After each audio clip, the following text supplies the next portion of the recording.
To better understand our world, ourselves, and our future, this program is made possible by the people of Chevron. Chevron, giving thought to television.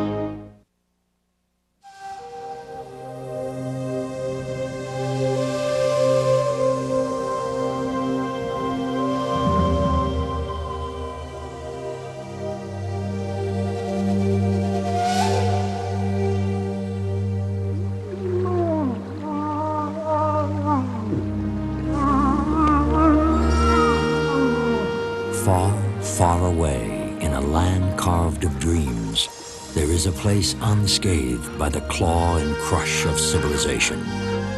A world untamed, wondrous, and free.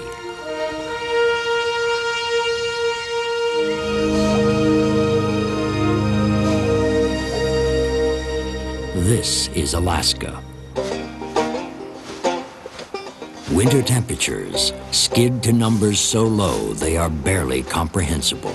And yet, a few staunch pioneers call this place home.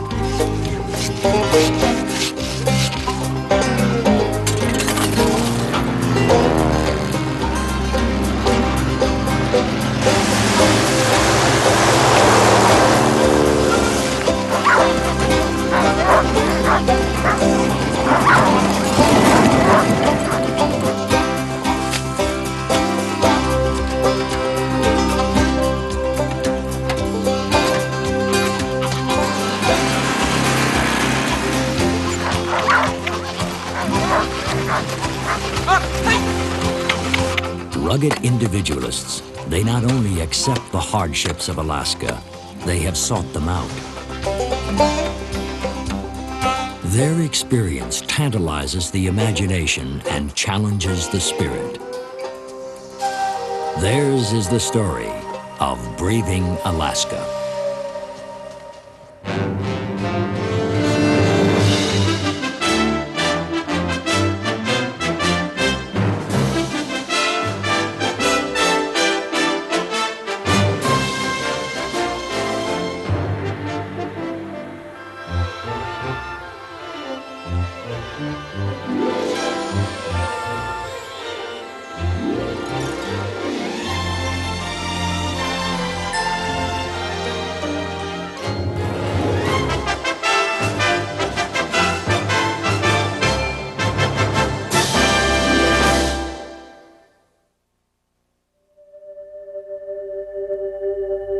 Throughout the history of this planet, human beings have settled in groups for companionship, convenience, and safety.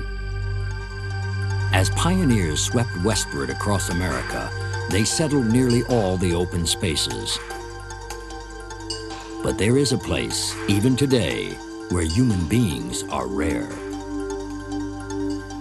In Alaska, the population of the entire state is about the same as many cities elsewhere. And deep in the North Woods, beyond mountains and rivers that have no name, there is virtually no one.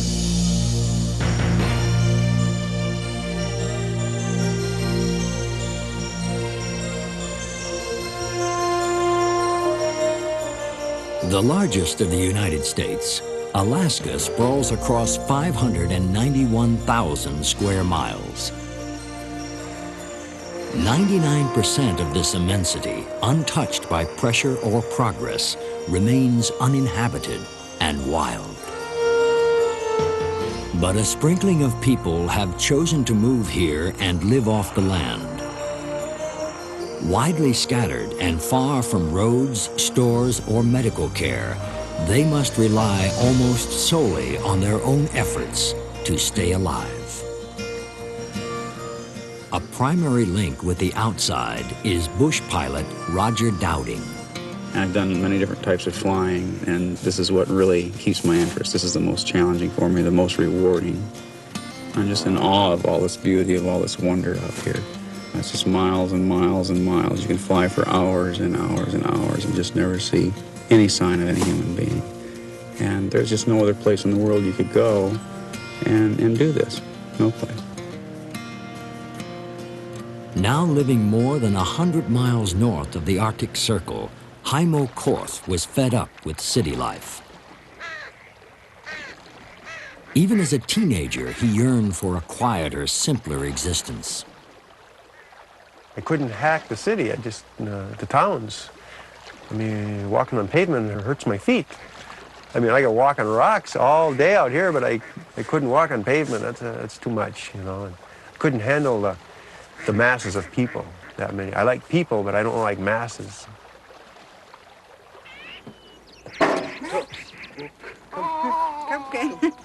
With their two small daughters, the Korths live almost entirely off the land. 19 when he arrived from Wisconsin, Heimo braved the bush alone for 6 years, then married Edna, an Alaskan Eskimo. You make me not here. The family has never had a water bill, never owned a light bulb. It's yours, Ken. It's The Korths are among the most isolated human beings in all of North America.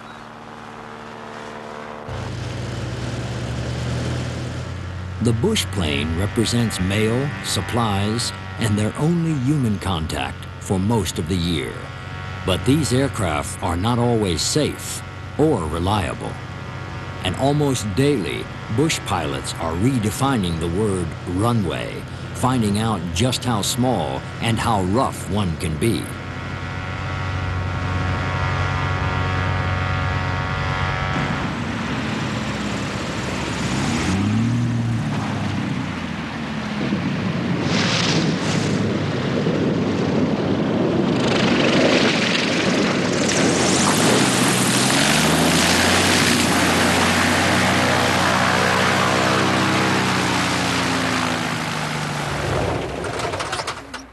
How about west of here? Lots? West of here. There was lots crossing on the upper Sheen a week ago. Usually the first question a bush pilot hears is about the movement of game. Heimo is looking for caribou. Not big wads of them, but there's quite a few scattered out. But there's no big, I haven't seen any big groups. It is early fall. In the weeks ahead, Heimo must lay in a supply of caribou meat to see the family through the winter. Without hunting, humans could not survive here. This far north, poor soil and short summers make farming almost impossible.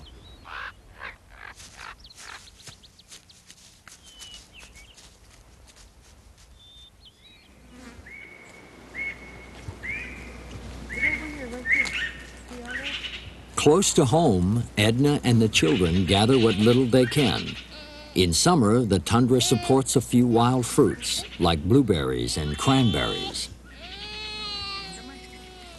Outdoors, Edna always wears a revolver. Bells help keep track of wandering children and may scare off wolves and bears.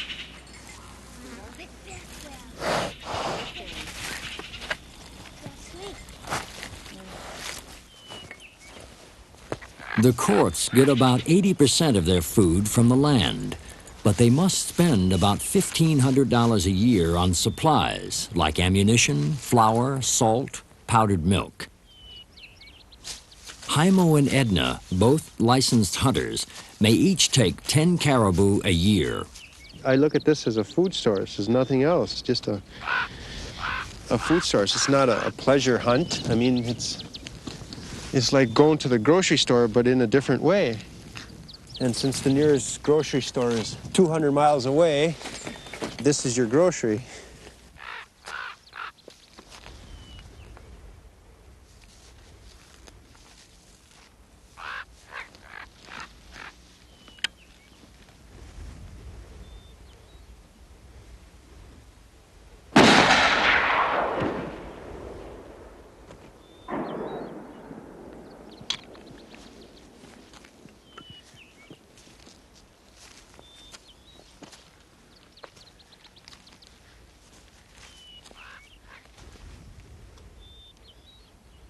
We'll use the skin for our bedding, and for our winter clothes, we use the skin for socks and for parkas.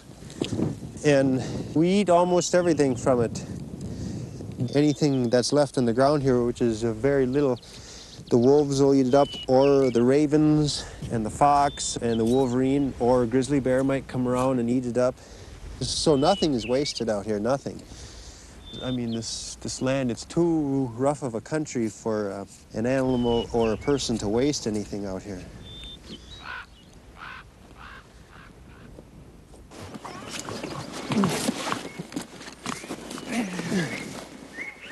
You have a good day? Yeah. Precious cargo, the meat must now be protected from marauding animals. Only the night before, a grizzly came within feet of the cabin and used a tree as a scratching post. A common type of storage is known as a cache, from the French word for hiding place.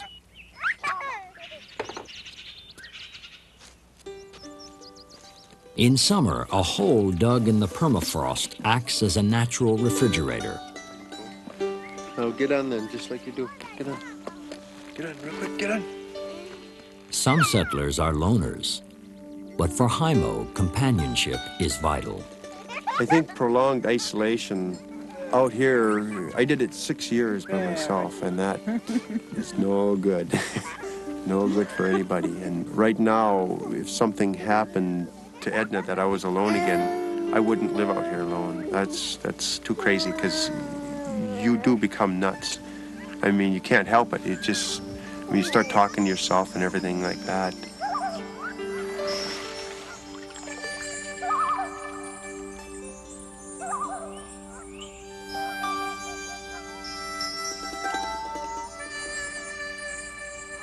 And good evening. Today is Monday, July 30th. This is Deb Olson and Julie Arstead reporting for Trapline Chatter.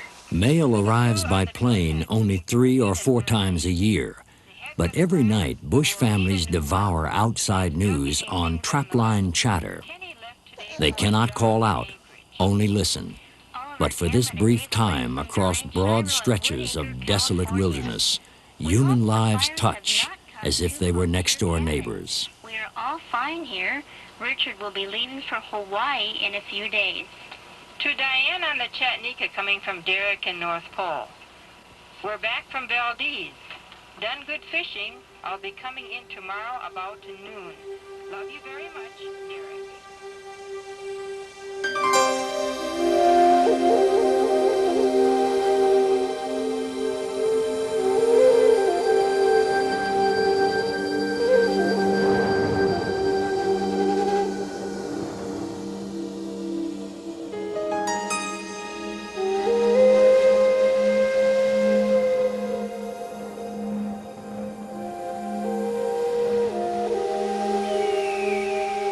As the air chills and the days shorten, there is a heightened urgency to prepare for winter.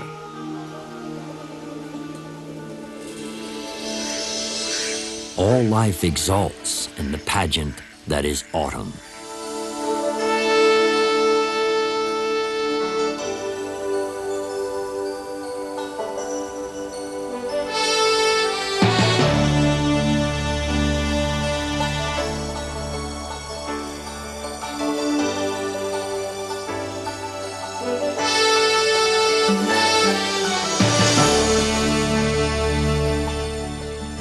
In the interior, 200 miles south of the courts, is another cabin home. Like most, it's located on a river for water, transport, and a ready supply of fish.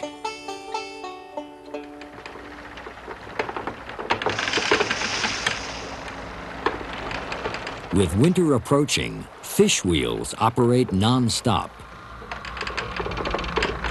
These clever contraptions may harvest several hundred pounds of salmon a day, which will be smoked or dried, and as temperatures drop, frozen. Errol Wilson moved to Alaska after a brush with the law. He straightened out his life, fell in love with the wilderness, and has never left.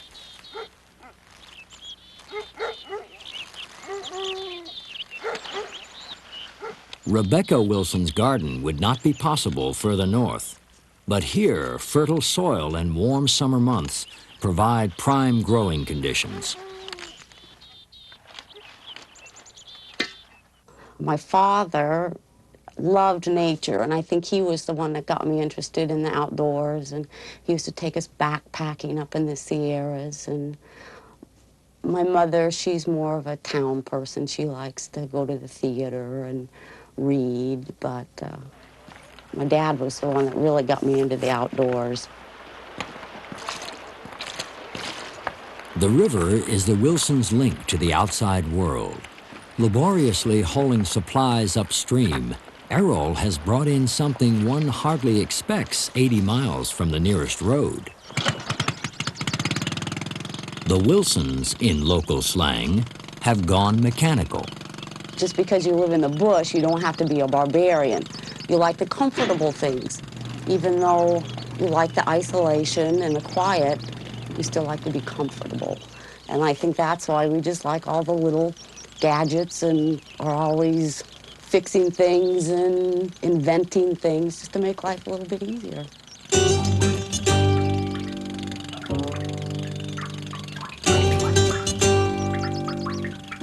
A metal drum that floated into their lives one day has become a priceless reservoir, collecting rainwater runoff from the roof, which in turn is gravity-fed indoors.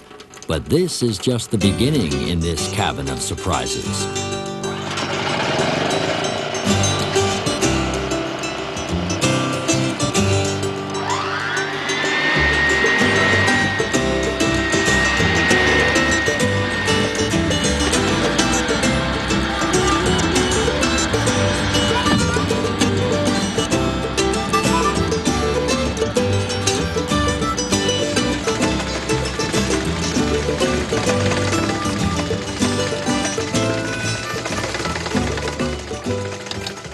Next year, we hope to bring a piano in, which is going to be a real feat in itself, getting a piano up the creek and lining it in the canoe.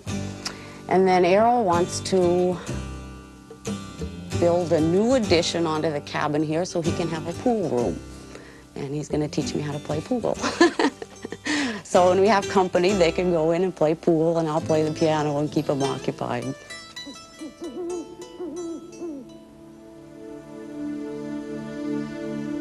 Close by, at least as the crow flies, live one of the few remaining bush families the Wilsons know.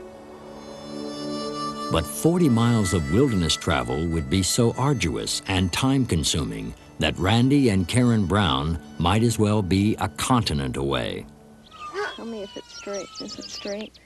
As a child, Karen Callan Brown longed for a cabin in the woods, as far from New Jersey's urban sprawl as she could get. In 1981, she and Randy Brown built that cabin log by log on their honeymoon. Their son Gabriel is 3, Jed is 7. Neither has ever lived in a city.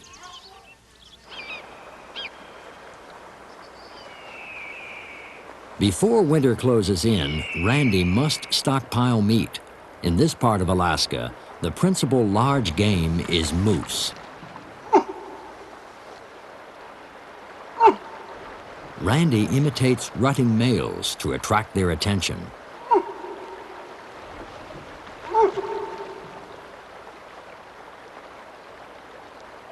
I've often said, give me a canoe and open water and I'm happy. And it's true. One of the reasons I'm out here, which is that not everything is owned. You don't have to buy everything. It doesn't all belong to somebody else. You have wide open spaces. You have wood for your fires. You have the meat, the complete food. You don't have to go out and buy anything.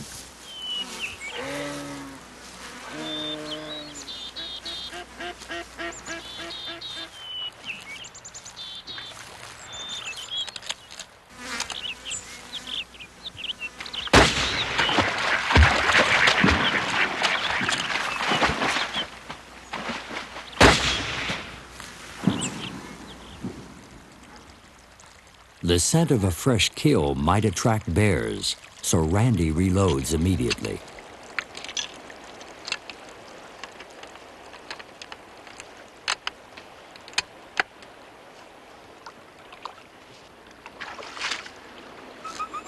The first time I shot a moose was a been 18 years old, and felt it was the first real thing that I did, putting in several months of food for myself and quite a bit of food for the dogs as well.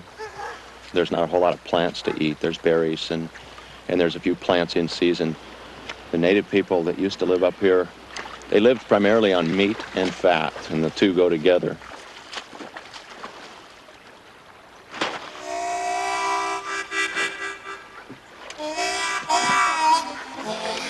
Bush life is not only rigorous, but exact. Randy timed the hunt for when moose are fattest, and dropping temperatures will keep the meat from spoiling. Although the Browns together consume about 5 gallons of animal fat a year, they don't worry about cholesterol. Randy, who tests reasonably low, feels the extreme temperatures and heavy work burn the fat off. A wide variety of reasons why people come out here, and some people are coming out because they've had bad experiences elsewhere and they're coming out to escape those things that they see in society that they can't change and don't want to deal with. I don't come out here to escape myself. I come out because it's exciting. There's no doubt about it that gets my blood running, you know, going through a nice rapid or climbing a mountain and seeing a nice view or getting a nice piece of meat. And I'm out here by choice. I'm out here because I want to be. And when I leave, it'll be because I want to do something different. It won't be because I have to run from it.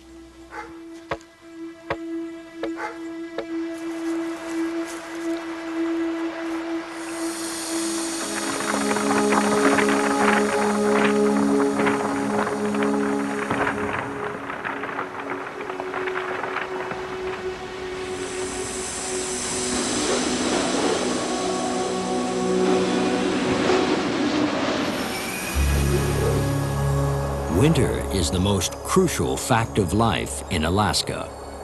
It gives new meaning to the word extreme. Nature has equipped the wildlife to deal with winter's savagery. Human beings are not so fortunate. The record temperature is 83 degrees below 0 Fahrenheit. 60 below is not uncommon.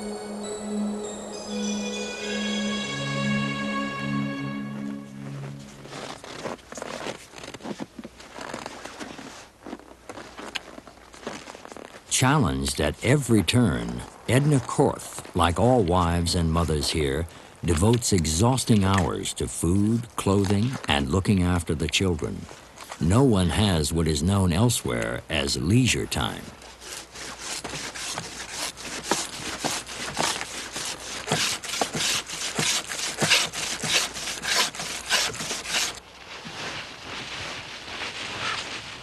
It has been said, the true Alaskan is someone who has experienced several seasons of cold, snow, and darkness, kept a hold on their nerves, and survived. Heimo Korth has been here for 16 winters.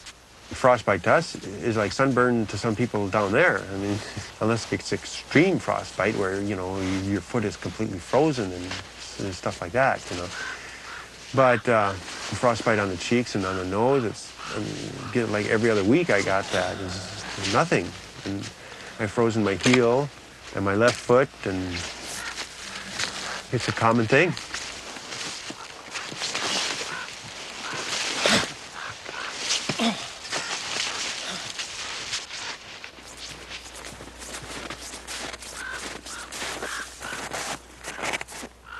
Heimo has set snares by hacking through the 3-foot-thick ice that blankets the river. Trapping beaver is work, and nothing but work. One of the first things you got to do is go there in fall time, find out where they're building their houses, putting their feed piles, find out where their runways are, the deepest holes, so you can put out your beaver sets there. Some years when I have a lot of beaver, then I mark them out on a map so I know where to go. And then come wintertime, like this late winter is when the furs are prime and everything like that.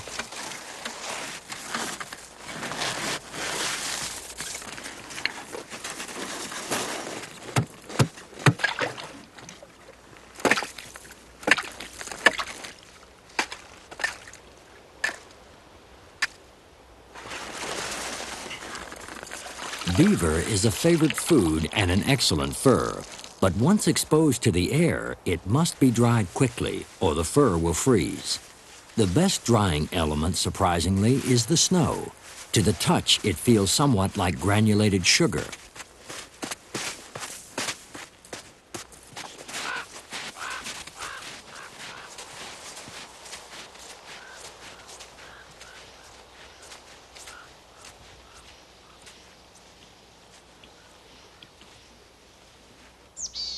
Nature has given much to the Korths.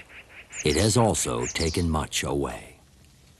7 years ago, a fierce river current capsized their canoe and claimed a daughter's life. We did have another daughter. We named after the river, Colleen. And she drowned when she was 2 years old. We have a lot of good memories of her out here, especially in this cabin, because we were in a process of building it when she drowned. Sometimes it's kind of difficult when you walk around in the woods where what she does and where exactly where she did something, and when you're there, you just try to have good memories of her, but sometimes it's kind of, excuse me, kind of hard.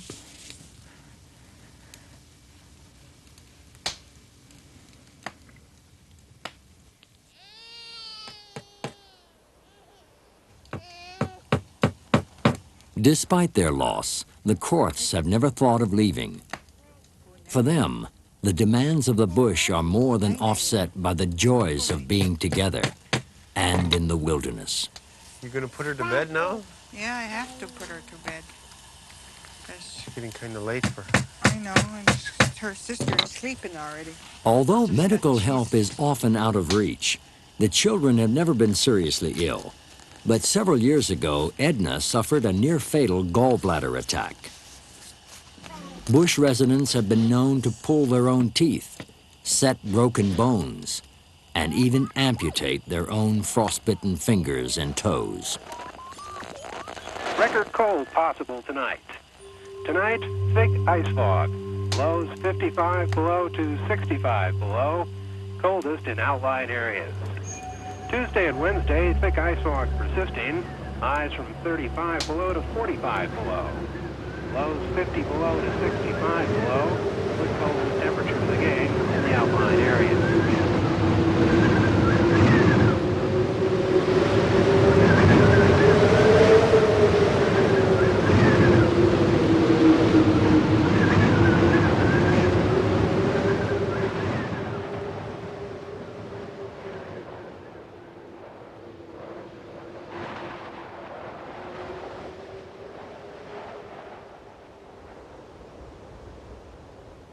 After months of isolation, the Korths look forward to pilot Roger Dowding's arrival today. He will have to land on the frozen river, but the storm has exposed many obstacles. Cracks, holes, and tree stumps could cost a pilot his life. The Korths can't be sure that Dowding will come at all. The plane may have never gotten off the ground.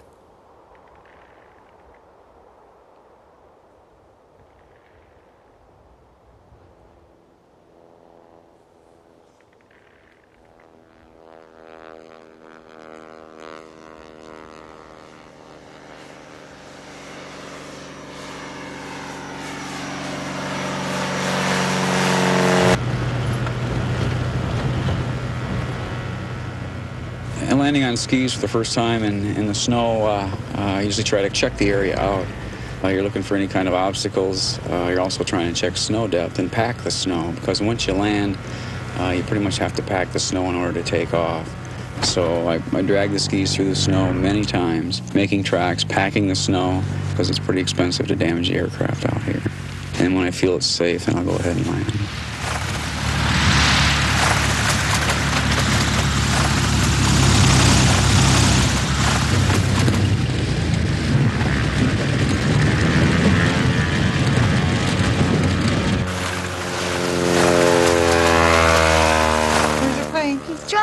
make his own runway. Yeah. Jim, I wonder if he's going to land.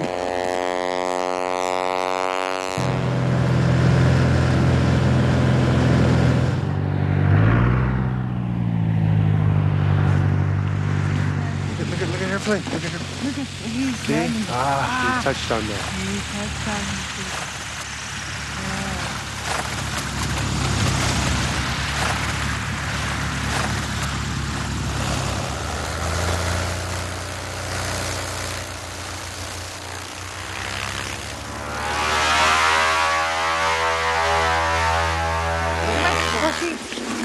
Roger. Although bush families choose to be isolated, friends are eagerly welcomed. Children may have seen other people only a few times in their entire lives. People don't just drop by in the bush. Hey, Roger. Roger. How's Roger and Roger doing? Roger and Roger's doing fine. You like a runway? Yep. Pretty good, huh? When are you going to get a straight runway, Imo? A straight runway? As soon as the river straightens out. You could bring down a tractor so you could straighten it out. Landing and taking off around the corner. Roger Dowding comes only once or twice each winter with the mail. Today, he has also brought a special passenger, Roger Waggle, a correspondence teacher who will begin Rhonda's schooling. Yeah, I think so. Where's our mail? I want to get mail done. Your mail? Patience, Edna, patience. Rhonda, you ready for your schoolwork? Okay, come on over and get it. Come on. It's a big, heavy box. But it has your name on it right there. Rhonda's first day of school is more special because Roger and several townspeople have remembered her 5th birthday. Boy. You had a birthday just real soon, didn't you? Not too long ago. Everybody in town sent you cake, ice cream. We got some ice cream in here. Here we go. Pull it off.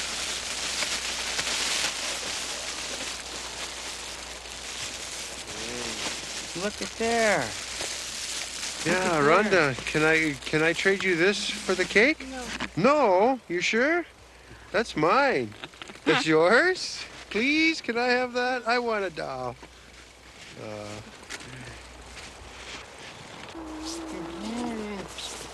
Come on, Rhonda. Each flight to the courts cost $1,000 round trip. They could never afford the teacher's visits every 4 to 6 weeks. The school district covers the expense. Once Roger Waggle has familiarized Edna with the study program, she will become Rhonda's day-to-day teacher. This is our letter book, and it comes from the post office. This type of schooling requires special dedication, but, says Roger, it works. Many of them, if they do their work, it takes 2-3 hours a day on their part, but if they do their work, they always test up to national norms or even a little bit above. The ones who go to college do very well because they have good study habits. They can adapt to independent learning real easy. Right there, he's our banana thief, and what's he driving? A banana. He's driving a banana. Isn't that kind of crazy, driving a banana to work? Yeah. Look at this street. Chasing. Everybody's running somewhere. Where do you think they're going? There isn't any privacy at all when I travel, which is hard to get used to, but you do get used to it. You eat with everybody else, and you sleep with them, and you talk with them, and you go to the bathroom with everybody else.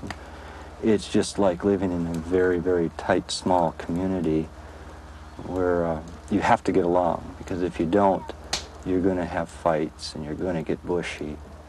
And somebody's going to wind up out the door pretty darn cold for a couple days. All right, a bill. Good. A bill. Hey, now that looks nice. I like that, a bill. How many days were you with The one room, living room, kitchen, and bedrooms all in one must now accommodate 2 more bodies. 6 people will sleep in a space that would hold little more than a king-sized mattress. All the blood goes to my head and I think all night. Well, that's all right. You got a big head anyways. It'll fill up. It's trying to crowd me out over here, too. Hey, what are you doing? You Hey. sleep that way. No, there's No, not enough room over Waggle's right there. No, No, the floor is you too could uneven. You could put your face. Move You your- could put you're your gonna have to feet in move your Waggle's bucket. face. That's My all. head- It's just Waggle there, isn't it? My No. head is going to be next to the stove where it's warm. Well, Okay? then It's you're too uneven over there. Roger's No, it's sleeping not. right It's there. just right. So, you're going to have to move the bucket. I'm gonna have to. There's not enough room here. Well, you The put floor your is foot. uneven. You put your right here, you I've got my guys. light. You guys are gonna wake You up put your now. feet in Waggle's head. My head's going to be up here by the stove where it's warm. The floor is too uneven over there, so you're going to have to move your bucket. That's all there is I'm gonna to it. shut the light off, so you better hurry. No, wait, I got to No, get my bag here out. it goes. Here it goes. No, It's going down. I'm not ready. It's going down. I'm not ready. Down, down, Wait, down, let me get my night. down. There.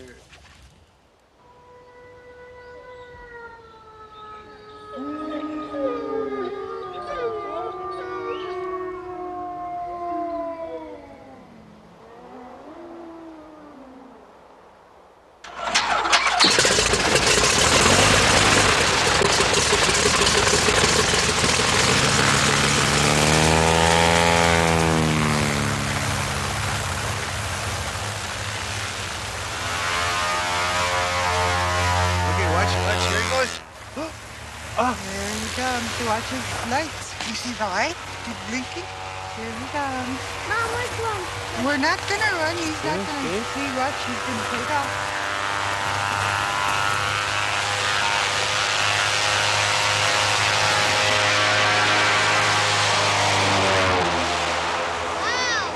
I hope to die out here when I'm old. I don't want to be put in the ground in some cemetery with a million other gravestones. No, that's out. I feel I've been taking a lot from this land, and I should, when I'm old and gray and die out here, I should put back what I took.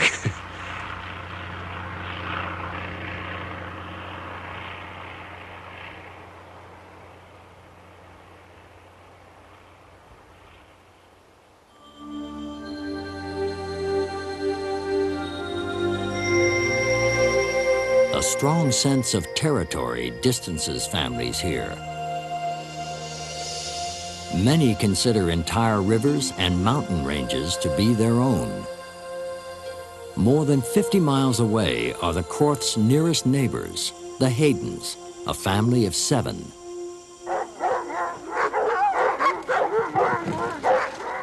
The Haydens are old-timers in this part of the Alaskan bush. They've been here for 2 decades. At 15, Susan Hayden already contributes to the family income by trapping. They clear between $5,000 and $8,000 a year. The best marten are in like November and December. Yeah. After that. No modern-day bush family lives entirely off the land.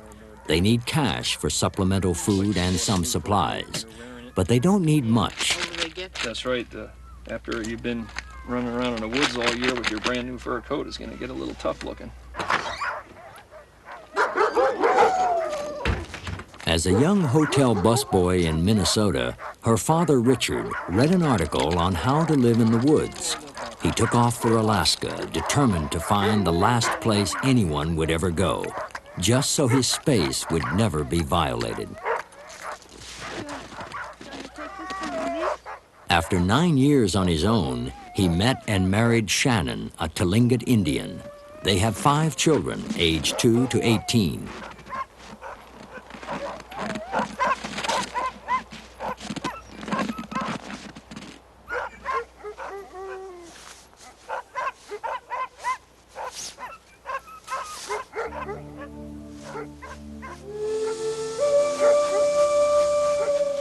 A wild timber wolf they've named Lady is the mother of several of the family's dogs.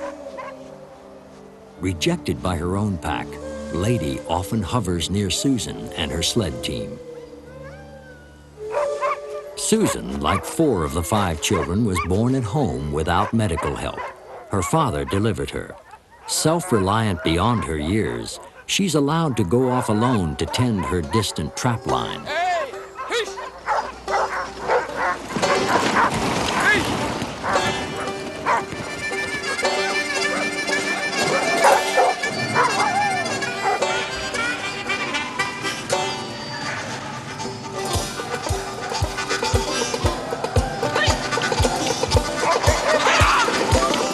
Susan considers her dogs her best friends. On the trail with my team, she says, I'm never scared or lonely. I run mainly 100 miles a line and check maybe 50 to 100 traps. And I don't trap with a snow machine because snow machines tend to break down too much and require too many parts.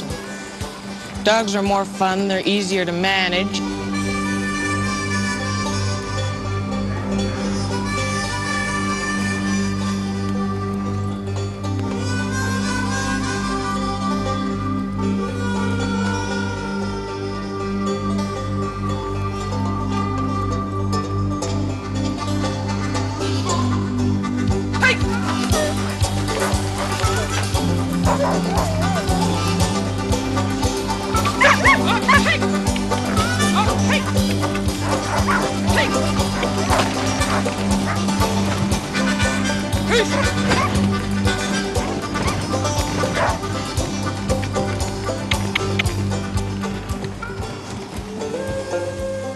Lady often follows, Susan's ghostly companion.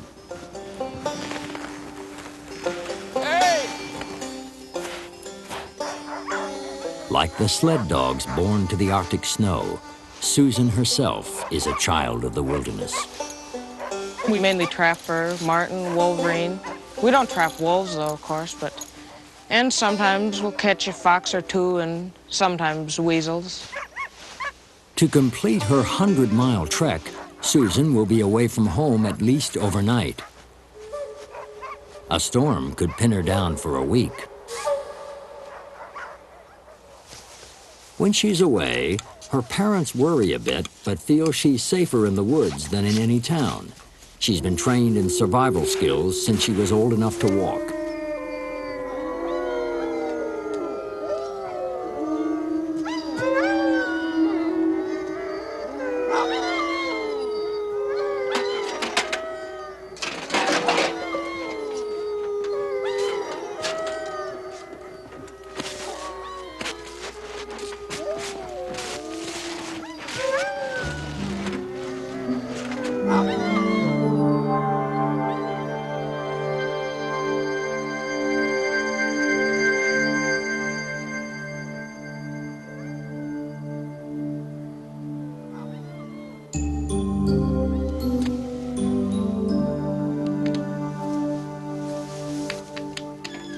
I enjoy living out here. I've been to town a few times and I don't like town life and I don't like the city and stuff.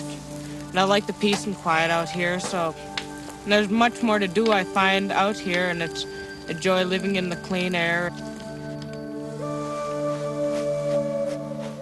In winter, less than 2 hours of light may be all there is. For the rest, hours of frigid darkness. The world seems stilled, but for the piercing echoes of the Arctic night. Sometimes on cold, clear nights, there is a spectacle unmatched in the world. Storms on the sun hurl electrically charged particles into the Earth's atmosphere to create the aurora borealis, the northern lights.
For the Browns, as with all bush families, the rigorous winter routine demands all available hands. Jed splits wood, hauls water, and helps tend the sled dogs. But for Gabriel, winter is still a wonderland. Monotony is one of the biggest pitfalls of life here. By now, the moose Randy shot in the fall has become a real challenge to Karen. One of our favorites is moose quiche.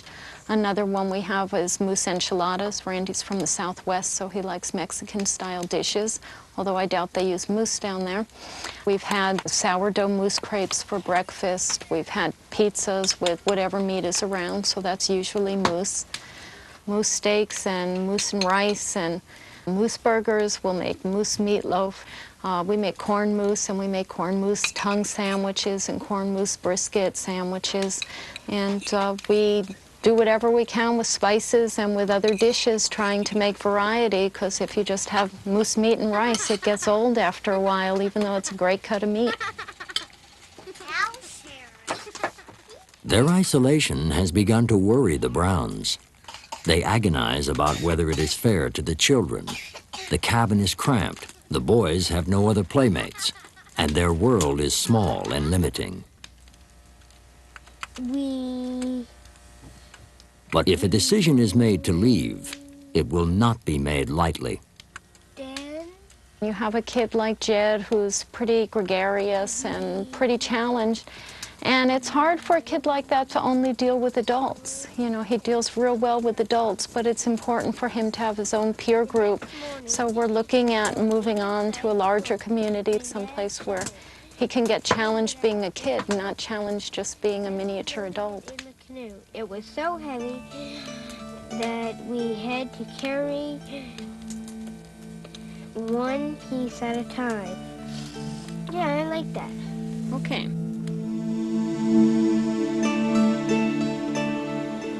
So remote are bush families that simply going to town is like mounting an expedition. Errol Wilson makes the 160-mile trip only once or twice a year. With his love of things mechanical, Errol prefers snow machine to dog sled. But he takes along old-fashioned snowshoes just in case. See you in a few days. You be careful. Love you. I love you too. Bye-bye.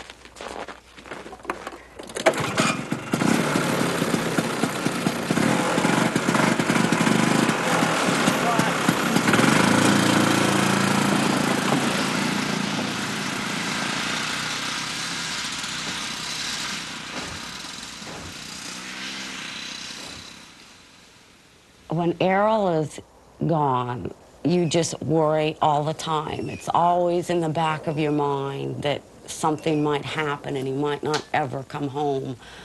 Even with all the nice conveniences I have, it's still not. There's just such a void here when he's gone.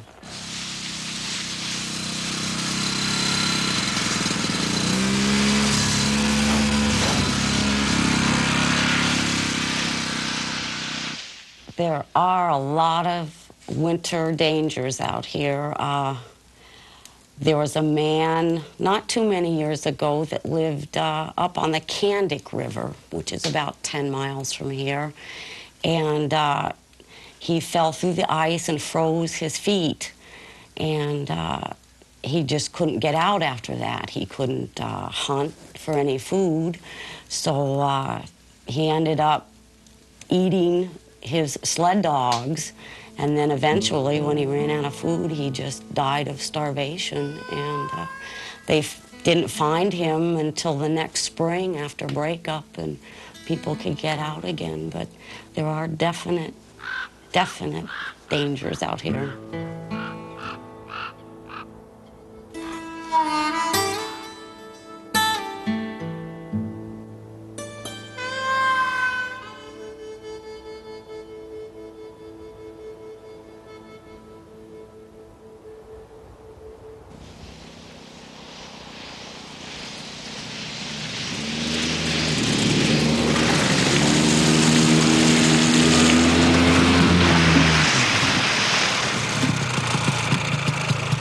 Errol hits a patch of hidden water, a common but treacherous hazard, sometimes called Alaskan quicksand.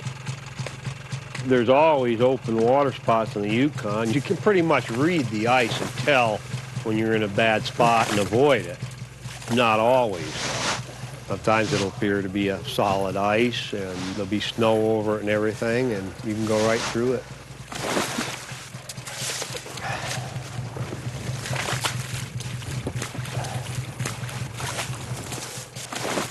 A lot of times you just have to leave the machine and walk home, or let your dogs run loose and leave your sled stuck in it, because it'll start freezing your whatever you've got right into the ice. Surprisingly, clear days in Alaska are often the coldest. The air temperature today could be 50 below. In one of Alaska's more bizarre twists, Errol could freeze to death in full sunshine.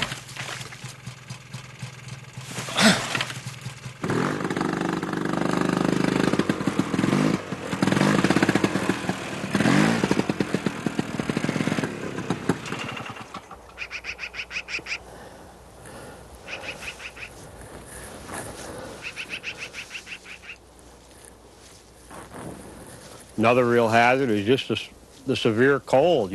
Sometimes you can't take your fingers out of your mittens for more than 15, 20 seconds before if you had to start a fire and your fingers were frozen already, you'd have a real hard time doing it.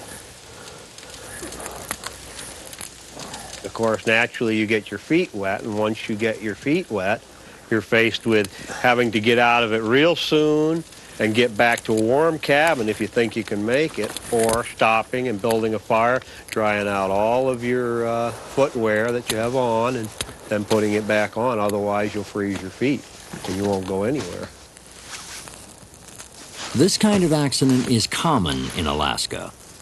Any bush traveler knows that far more than food, the most important emergency supply is a spare set of clothes.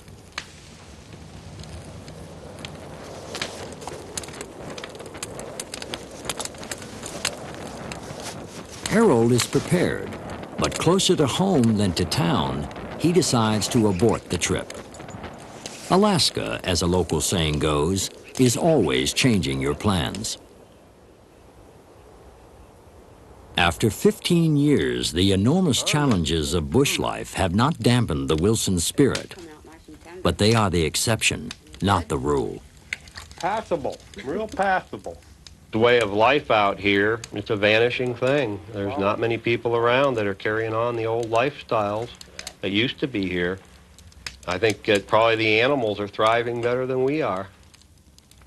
This photo here represents a wedding here on the river, Randy and Karen's wedding, and all the people in it were people that used to live out here on the river.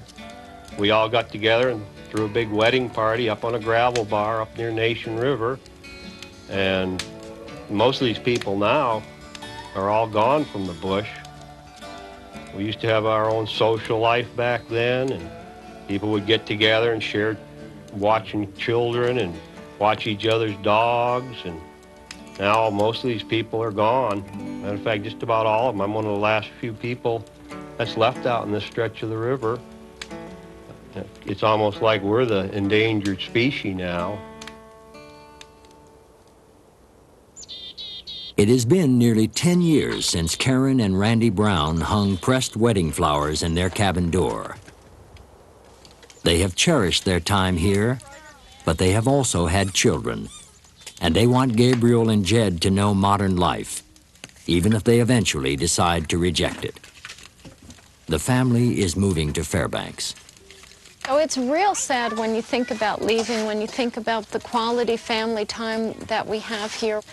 But when we look at options and alternatives, there's no option that would give our kids the things we want if we go just to a small town on the edge of this wilderness and commute out to here from that.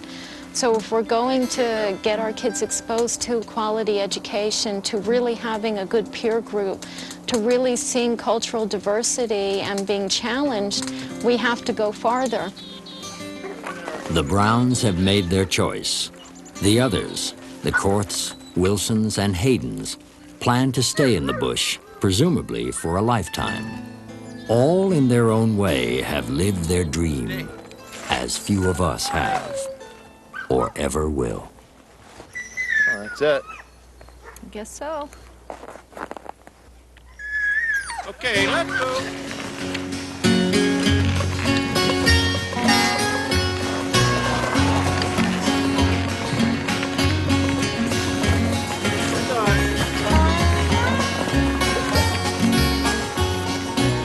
Writer-naturalist Henry David Thoreau wrote, "I went to the woods because I wished to live deliberately, to front only the essential facts of life, and see if I could not learn what it had to teach, and not, when I came to die, discover that I had not lived."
We hope you have enjoyed this presentation from the National Geographic Video Library.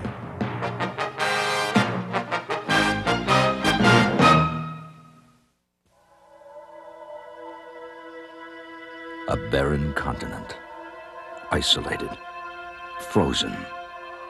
A world of grays, blacks, and stark white. Antarctica seemed like the last place on Earth man would ever want to be. Now an unusual expedition is underway. Aboard their own small craft, the Ponce family has come alone to the bottom of the world to study the remarkable wildlife of this fantastic land. It will be a journey that reveals the abundance and beauty, the frustrations and challenges of this last great frontier. Join National Geographic for this exciting voyage. Antarctic Wildlife Adventure.